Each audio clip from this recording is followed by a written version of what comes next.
Welcome to this video lecture on relation between maximum and average shear stress for a rectangular cross section, which we study in mechanics of materials.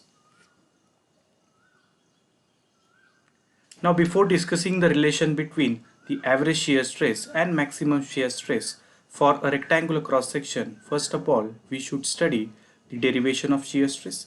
After studying the derivation of shear stress for any general cross section, then we can go for shear stress distribution, then maximum shear stress and average shear stress for a rectangular cross section.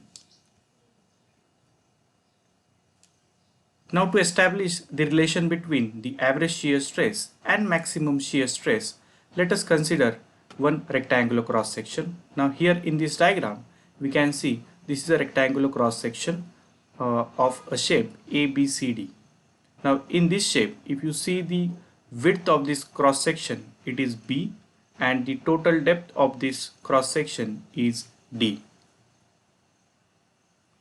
Now in this case, the intensity of shear stress at any distance y from neutral axis is given by, now it is given by the shear stress formula, tau is equal to SAY bar upon IB, where S is the vertical shear force at the section, means on this cross section whatever is the vertical shear force acting, that is S. Now what is A? A is nothing but area of the section above level EF. So in this diagram now, if we consider level EF at any level EF, if we are interested to find out the intensity of shear stress, then we need to consider area of this rectangular cross section above level EF. So therefore in this case, this shaded portion, that is area ABFE, is nothing but the small a. Now y bar is the centroidal distance of the shaded area from the neutral axis. So here in this case we can see this, the centroidal distance of this area which is above level EF of this rectangular cross section from neutral axis is distance y bar. Now I is the moment of inertia of the whole section about its neutral axis. Now for this rectangular cross section, as we know that the moment of inertia about this neutral axis is BD cube upon 12. Now this B is the width of the section as we discussed initially. Now to calculate this area which is above level EF, we can find the area of this rectangle. Now here in this case the width of this rectangle is same, that is small b, and the depth of this rectangle is the distance d by 2 minus this distance y, where this y is nothing but distance of level EF from the neutral axis. So here in this case, if we take d by 2 minus y, we get depth of this rectangle. So here in this case a will be equal to p into d by 2 minus y. Now afterwards we will find what is this distance y bar. Now y bar, as we discussed, that it is the centroidal distance of this area above level EF, that is this shaded portion from the neutral axis. So here to find this y bar, we can consider y bar will be equal to y plus depth divided by 2 of this rectangle. So we need to find the depth of this rectangle which we already calculated. So here in this case y plus d by 2 minus y divided by 2 will be getting total distance y bar. So if we simplify it, finally we'll get y bar is equal to half into y plus d by 2 in this case, where d is the depth of this rectangular cross section and y is the distance of level EF from neutral axis. Now when we substitute value of a and y bar in equation number 1, that is the equation of shear stress for this given rectangular cross section, we get SAY bar upon IB is equal to S into, this is distance A, that this is area A, that is B into d by 2 minus y, into half into y plus d by 2 upon IB. So when we will simplify these terms, we'll get tau is equal to S upon 2I inside the bracket d square upon 4 minus y square. Now if we observe this equation, here in this equation, this S stands for vertical shear stress, shear force. I is the moment of inertia for the given rectangular section. D is the depth of the section. So in this case, all these terms are constant. But here in this case, this is y square, which is variable, that is distance of level EF from the neutral axis. So if we vary the level EF, distance y will vary. So in this case, this distance y will be varying, and here it is a square. So we can say that this equation of tau is a parabolic equation. So now in this equation of tau, that is equation of a shear stress for this rectangular cross section, if we put y is equal to d by 2.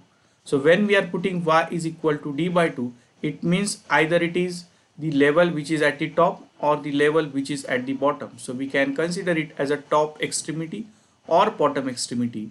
If we put here y is equal to d by 2, then we'll get tau is equal to 0. So it indicates that at top and bottom of this cross section of a beam, the shear stress will be always 0. So we can consider it as the shear stress is minimum at top and bottom. Now afterwards, when we put y is equal to 0 in this equation, when we'll put y is equal to 0 in this equation, in this case you will be getting here, now as we consider y is equal to 0, means the level is exactly at the neutral axis. Now at neutral axis, if we are interested to find out the shear stress, here in this case now we have to put y is equal to 0 in above equation. At the same time, we need to put value of I, that is moment of inertia of this whole cross section about neutral axis, which is equal to bd cube upon 12. So when we'll put I is equal to bd cube upon 12 and y is equal to 0 in above equation, when we will simplify it, we'll be getting tau is equal to 3s upon 2bd.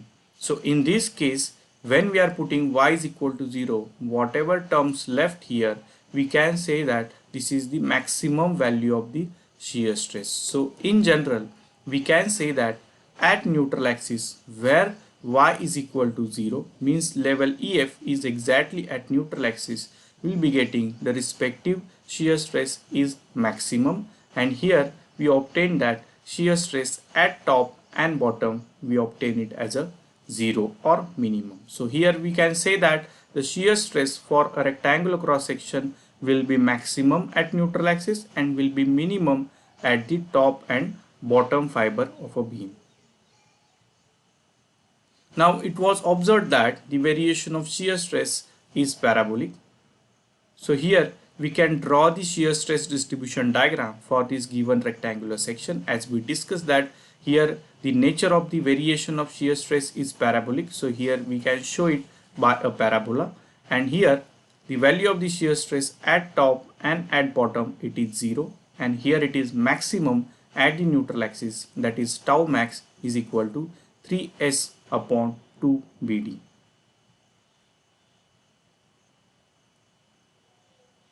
Now once again, if I consider the cross section of this given rectangular section, here for this particular, if I consider the beam whose cross section is rectangle, now in this case we can say that this S is nothing but the vertical shear force. So here in this diagram we can show here the vertical shear force which acts tangentially on this cross section or on this surface.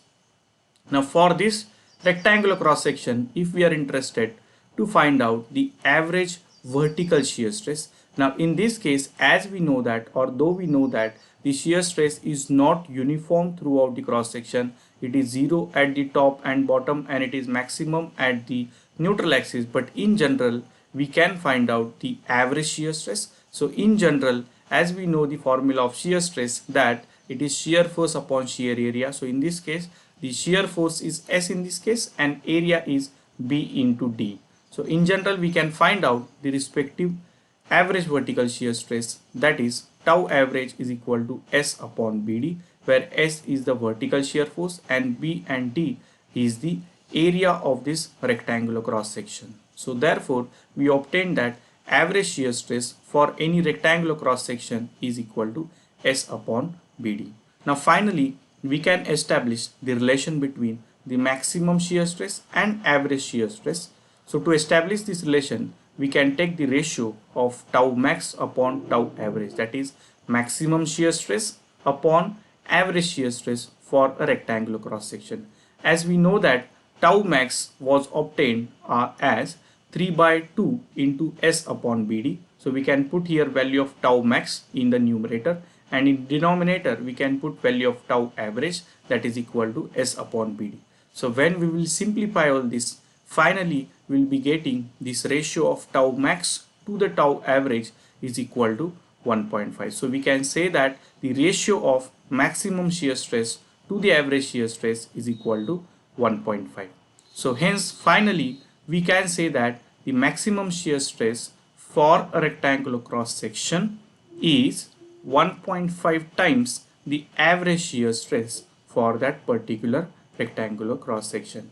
Now similarly, as here we discussed about the relation between maximum shear stress and average shear stress for a rectangular cross section, in same way we can establish the relation for maximum shear stress and average shear stress for a circular cross section and other different cross section of a beam.